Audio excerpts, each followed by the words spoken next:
Patrick Kearney and his partner David Hill were nowhere to be found. They'd fled over 800 miles away to Texas, but they wouldn't be gone for long. After the all points bulletin was issued, he was I believe he was on the FBI's 10 most wanted list. There's a lot of publicity. These pictures of David Hill and Patrick Kearney were published everywhere. Within months, they both walked into the Riverside County Sheriff's Department and turned themselves into the watchdogs. Kearney and Hill's return to California was an unexpected turn of events. Well, I was surprised. I was in my office and I got a phone call from the Sheriff's Department and say, well, Patrick Kearney walked in. Come on over. You need to interview him. So I went over to the Sheriff's Department, got a tape recorder, and interviewed him. On the 1st of July 1977, Kearney was arrested. He told police that his partner David Hill was completely innocent of any crimes. We don't know what he's going to say, or whether he's going to blame it on someone else or deny it.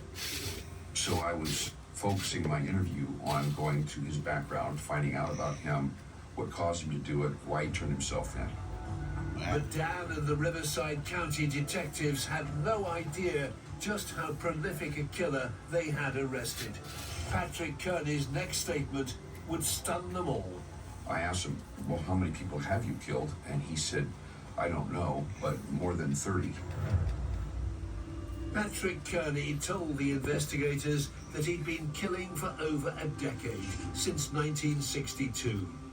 The Twisted Killer detailed each of the murders, including taking the life of 17-year-old John LeMay in March 1977. When I know that Patrick Kearney picked up John from my house in El Segundo and drove him to his home in Redondo Beach, where apparently he was watching TV and apparently John had changed the channel. Patrick Kearney didn't like that, so he shot him in the back of the head.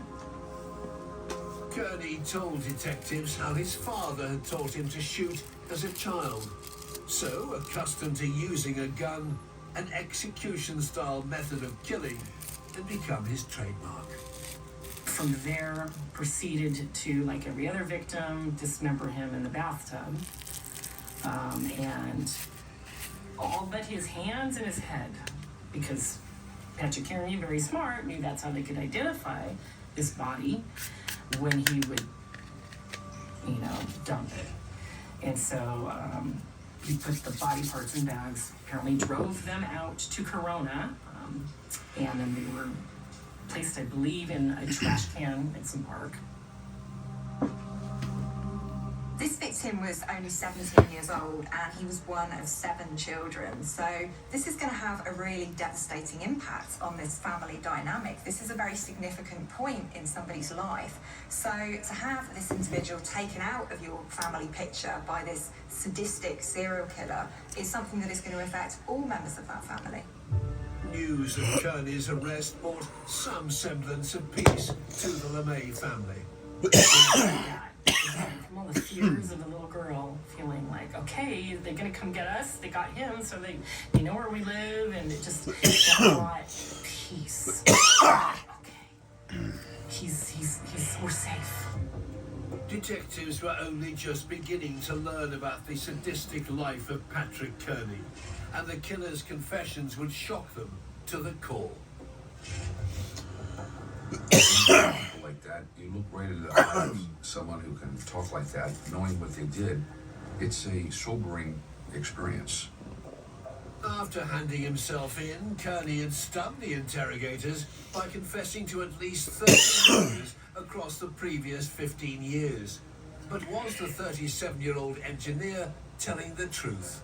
You want to make sure that you are focusing in on hard facts and not just fantasy. Maybe he's seeking attention or something. Kearney confessed to killing a man in his apartment in 1968.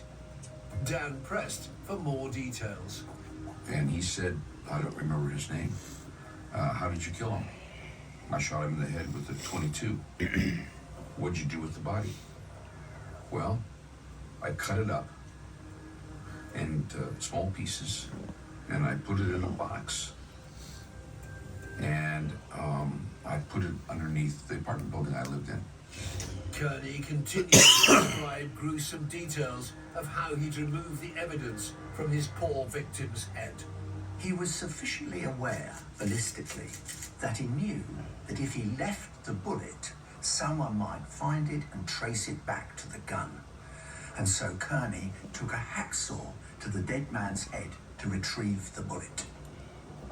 Kearney drew a map of exactly where he'd left the remains over a decade before. While the interview continued, Dan instructed the Los Angeles Sheriff's Department to search underneath the garage. And they go to that apartment complex, and they're there within an hour, and they retrieve a box with a bunch of bones in it, human skeleton that's been cut up, and the skull has a hole in it consistent with a .22 caliber bullet, and you can see the hacksaw blade marks in the skull. So before we finished the interview, we had confirmation that this guy is telling the truth. The unidentified skeleton in the box was just one of Kearney's many victims. The vicious killer had been active for 15 years. He told investigators how he targeted hitchhikers along the Southern California road network. The victims were alone. They were hitchhiking. They were quite easy to prey on. Kearney had access, he had opportunity. And I think there were some echoes of his own victimisation as a child and as a young man here. So it's almost like he's trying to rewrite his own history here. He's putting himself in the role of the aggressor. I think perhaps to step into the shoes of those who bullied and victimised him. So that's quite interesting for me. By the 15th of July 1977, Patrick Kearney had confessed to killing 32 young men and boys. One of his many revelations included the story of 21-year-old Larry Walters, a mechanic who was living in the town of Hawthorne, just north of Redondo Beach, in 1975. Although Larry was our older brother, we were really his older sisters because he was mentally slow. So at the age of 21, Larry had the mentality of maybe an 8 to 10-year-old child. He was not very streetwise. Larry was at his most content when he was surrounded by family. Larry was a very, very happy person, but we were very protective over him because he believed anything you told him. He trusted everybody. We had to watch over him to make sure that he didn't, that people didn't take advantage of him. Karen vividly remembers the week Larry went missing in late October 1975. He just worked down at the end of the block from where I lived. And he had been coming to my house every day at noon on his lunch hour because he was waiting for some checks that were being mailed to him, money owed to him. He had just wrecked his car 2 weeks before. And I said to him, instead of going home tonight after work, why don't you just stay at my house tonight, get up in the morning and go to work, and that way you don't have to hitchhike. As Karen headed out to a Halloween party, she had no idea it would be the last time she would see her brother. The last day that I saw Larry, he was upbeat, nothing out of the norm. Said he'd see me the next day. And we went to the party, and when we got home at like 3 in the morning, my lights were on, my TV was on, my house was in a little disarray, and Larry was very neat and clean. And so I